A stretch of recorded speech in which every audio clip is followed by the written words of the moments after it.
marigayi malar Rabi Zakari Allah ya ji kansa a masa sa masa to ina ɗayan ina wakilin ɗayan ya sunansa Baba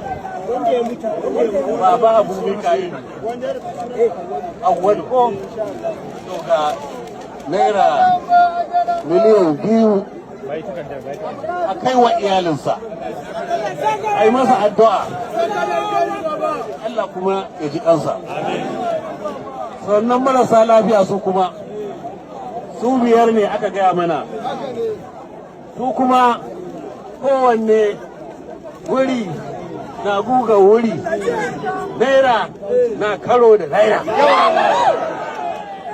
kowanne miliyan 1 ga can duk gaba da za a ne yawa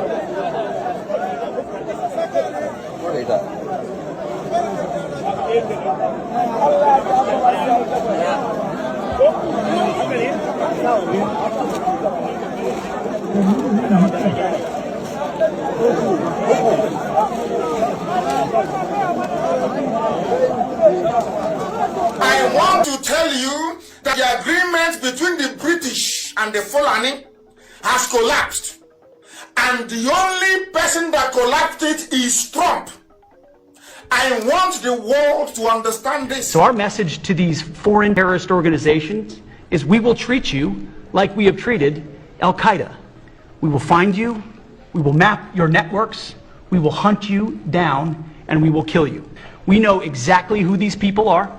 We know what networks they work with, what foreign terrorist organizations they're a part of. We know where they're going, where they originated from, what they're carrying.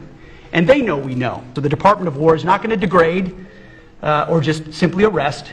We're going to defeat and destroy these terrorist organizations to defend the homeland on behalf of the American people, making the jobs of law enforcement safer in the process, making the communities of Americans safer in the process. We think it's a very core mission of the Department of War, and we're proud to be here, Mr. President. Thank you very much.